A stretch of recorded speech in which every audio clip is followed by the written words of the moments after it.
Ladies, gentlemen, and destined ones of all ages, as you get further and further into Black Myth Wukong, it gets notably more challenging. And while the game absolutely does give you the tools to make it easy, it isn't particularly straightforward about that, and with that, a lot of players can get overwhelmed by the escalating challenges through further chapters. Well, what if I told you that I had a nice, simple setup that would make pretty much any boss in the game a free kill? To be specific, what I'm talking about is almost entirely based around Cloud Strike, a skill that makes you invisible for a short duration and leaves a decoy behind to tank enemy hits, and its secondary mechanic, Unveiling Strike. This is the term used for an attack that takes you out of stealth, which gains a bunch of bonus damage from various effects. Through the skill tree for this spell, you can also make the game allow you to do this with a charged heavy attack while in Cloud Strike stealth, as opposed to only being able to do like a light attack, and in a way that releasing them gets all of the Unveiling Strike bonuses for the heavy attack, which is massive, as heavy attacks do so much damage. And that is the main core of what we're building around here today, with enough damage boost surrounded conceptually that I found it often did 20 to 25%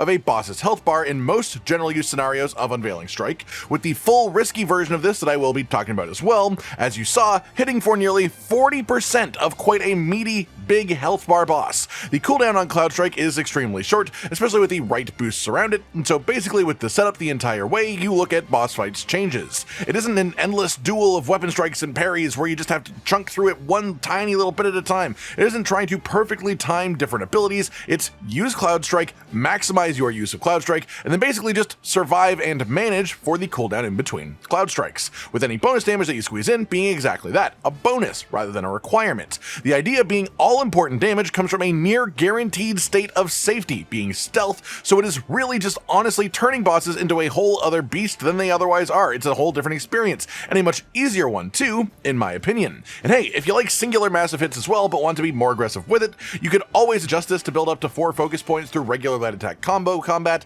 then enter Cloud Strike with 4 combo points built up, and then use that as the Unveiling Strike as well. That's fully an option too, just a far less easy mode experience. Whether you like this playstyle or not, honestly, is entirely up to you, but I find chunking off massive sections of an enemy's health bar in one swing to be super enjoyable, especially when you can do it comfortably and safely. So today we're going to go over the entire setup to make this happen. The weapon, the spirits, the armor, the curios, and the skill tree upgrades of relevance as well. With the note that I started using this build as early as Chapter 2 in some capacity, and it just continually got stronger as I went through the game, adding more and more bits to it when I found them. Starting off then, the weapon itself. In almost all scenarios, you want the highest attack rating weapon available to you. That's the thing that matters the most.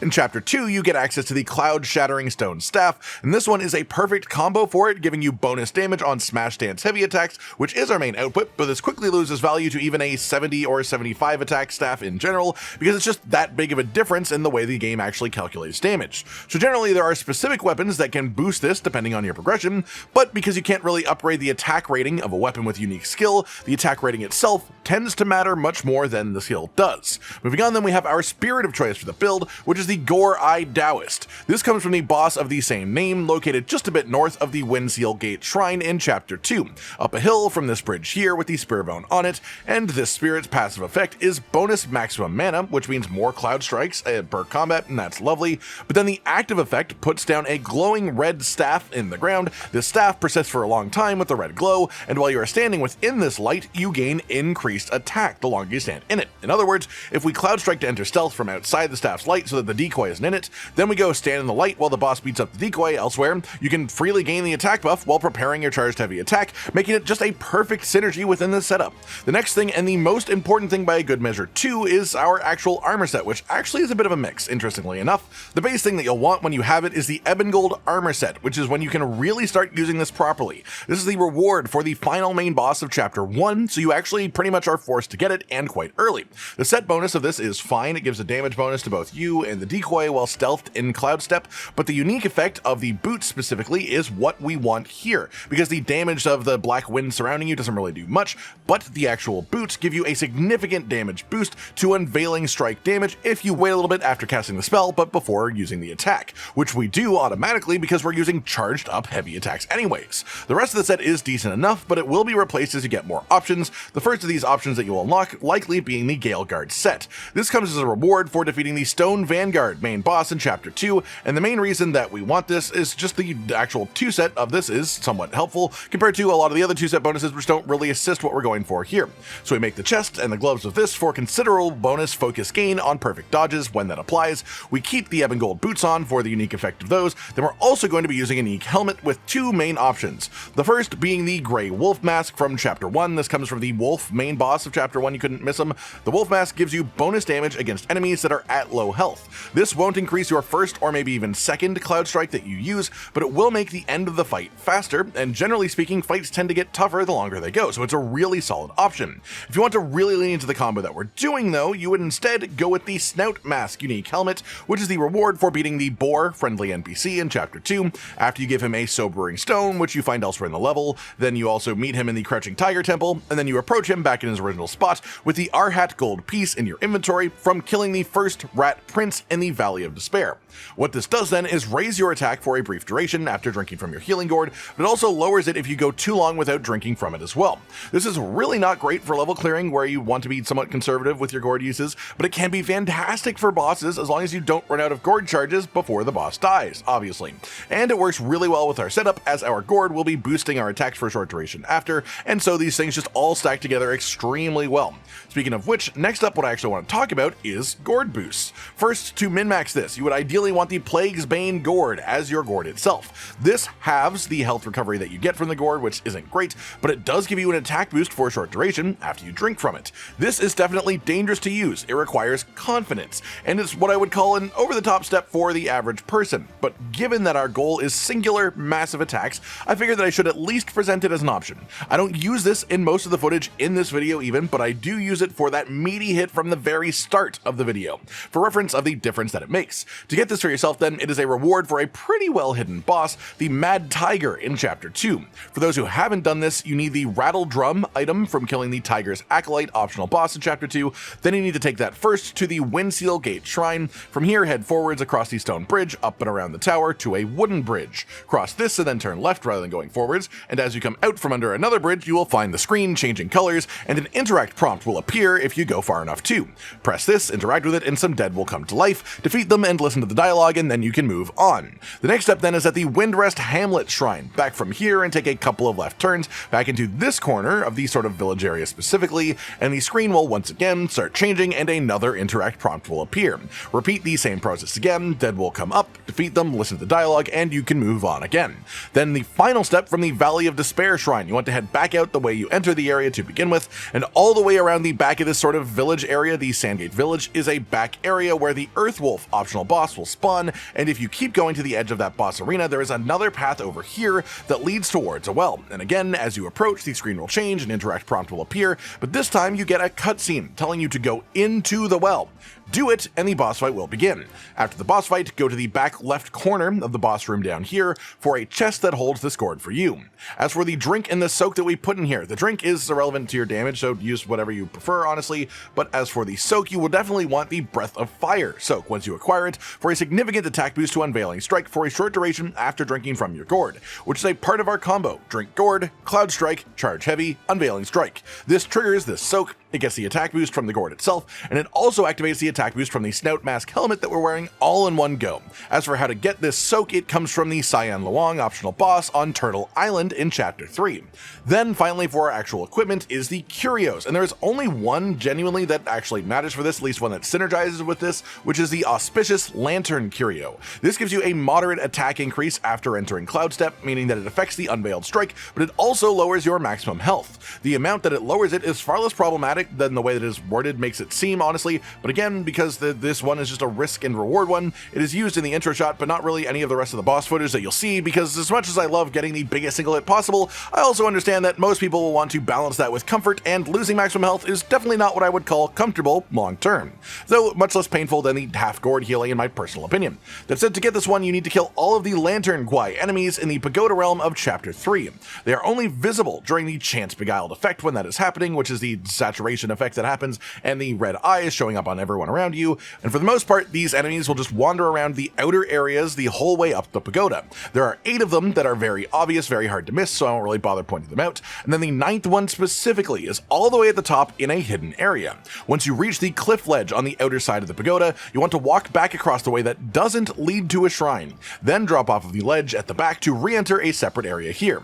At the end of this platform is where the 9th and final lantern guy is, and when you kill your 9th one, wherever it actually happens to be, you don't have to kill them in this order, it will drop the curio. That said, this must be done before killing the progression boss in the Manny Wheel just ahead of the shrine we were just talking about. So this is an extremely missable curio. You could absolutely just have done this section of the game and not have it, but again, I only use the curio in the intro really, so if you're worried about not having it, just look at the other fights I do and see what it's like without it. And for the sake of mentioning it, I'm not using any of the damage boosting consumables or anything like that in combat either. This is all the raw setup for the build itself. For your other curio slots then, and yes, I said slots plural because you can unlock a 3rd one with the blacksmith that you get in chapter 3, they are pretty much personal choice. The crit chance for a bit more consistency or cooldown reduction for a bit more frequent cloud strikes are great as well. Moving on then, we have all of your skill tree upgrades as well as your relics, and I will start with the relics just to sort of get them out of the way, starting with Craving Eyes. Eagle Eye is by far the most synergistic for us. It makes Unveiling Strike available more often because of the effect, which just perfectly fits with what we do because we want Cloud Strike more. That said, if you want larger Cloud Strike hits instead of more frequent ones, Keen Insight is also an acceptable option as we hit a high crit chance with Unveiling Strike to begin with. For Fuming Ears then, none of them really overly match what we do, but Whistling Wind at least has a chance of mattering as it could just happen to line up a perfect dodge into Cloudstep if the timing is right. For the chapter 3 relic then, you want Lingering Aroma, which will give you a damage bonus after casting a spell, synergy for quite obvious reasons, and the other relics that you'll get further in the game don't really have effects that affect this, so for those it's just personal choice. As for your skill tree itself then, this is where things get quite interesting for this setup. For the first thing that you want to do, you obviously just want every single thing in the Cloudstep tree. Get the whole thing, and while you absolutely can use it before this point, what it will really start to kick into gear is at level 45 with the final upgrade of the tree, Absolute Strike. I would also recommend at least the Crash node in Immobilize, ideally both levels of this if you can, because there are situations where you will build up focus points from light attacks between Cloud Steps, which will then let you spend less time charging your heavy in Cloud Strike itself, which then leaves you with a window where you can apply Immobilize before charging the rest of your heavy attack and hit before it ends. You can cast Immobilize without breaking stealth, and so this damage bonus to immobilized enemies does stack, which is really neat honestly. Then we have your staff stances. Here your requirements are Force Unbound for the ability to actually sprint while charging your heavy attacks, which is quite good, especially with the Smash stance, which we're going to be using anyways. Then you want Ironbound Resolve for increased damage reduction after a charged heavy. This is mostly just though as a gateway to let us get both ranks of Smashing Forced for increased damage with Smash stance heavy attacks. This is how we do our Unveiling Strike 90% of the time. So this is just a damage boost to our main damage to begin with. As well, you want both ranks of the secondary damage node over here for an actual bonus to our heavy attacks that cost focus points to deal bonus damage to enemies depending on what their health is. I also recommend the full 4 ranks of Quick Hand for faster charging speed just to make the timing window less tight during Cloud Strike. Other than that, your goals are to reach the 4 focus points here by spending 20 points in the staff stance tree, and the points to achieve that can go into whatever stance that you would prefer for general combat. Generally, personally, I quite enjoy thrust stance myself, so I do a sort of back and forth dance of thrust stance for most combat, with the evasiveness playing quite well into the fact that the main damage from this comes from Cloud Strike anyways, so you generally want to play defensive in between. In the foundation section, again, nothing is required, but I would pretty much always recommend the exact set of points that I've spent here in stamina and martial arts at the very least. Composure here in the middle of the stamina tree is absolutely fantastic. It makes you able to keep your light attack combo after a dodge without losing your spot in it. This means that you can use your light attack finisher more often, which means more focus gain, more damage done. Vigilant Heart just stacks really well with the other effects that we have, with our actual perfect dodges as well. And then of course for the martial arts section, we've got all the way up to Punishing Downpour here, which is the main one here, as it's just a really strong effect, especially in combination with certain staffs that you'll find in your journey as well. Finally then, just sort of recap the general order of operations for a massive Cloud Step hit here. For general use, call in the Spirit for the red glowing staff, drink from your gourd, then use Cloud Step. Charge a heavy attack in Smash Stance, hit the enemy, success! If you want to be a bit more dangerous with it, you can try to build up to 3 or 4 focus points just through regular light attacks attacks while Cloud Step is on cooldown perhaps, and that gives you a larger window of stealth to mess with on your next Cloud Step. And if you do, then it sort of changes it to stand in the spirit's damage boost radius from the red glow, drink a gourd, enter Cloud Step, immobilize the enemy while you're stealth, then charged heavy attack during the immobilize for Unveiling Strike. Either way, you do massive damage. I should also add, I am not done the game in this point of anything. I'm not in New Game Plus, and so it's entirely likely that there are later game components or items that I don't know about yet that could make this even stronger than it is here. This is just how it looks at the time that I'm ready to share it with you all. That just about does it for today, then everyone. A full guide to the Cloud Step Smash build for Black Myth Wukong. And for those who just like to see health bars disintegrate, because few things are more satisfying in a game full of bosses than seeing that giant chunk of red health on their bar after you hit them one singular time. I hope you've all enjoyed this then, and hopefully you enjoy using this build too if you try it out for yourself. Like if you liked the video, subscribe to the notification bell for more, and most importantly, ladies and gentlemen, until next time, stay sweet. Josh, Cotton, and Hollow with the videos, dropping the humor like a hammer on your tippy toes, bringing entertainment on a daily arrangement to take our insanity and turn it into entertainment. Yes, I said entertainment twice, to reiterate that it is nice to look into your faces on a mostly daily basis when you let us in your homes to make the whole world a stage. Goodbye.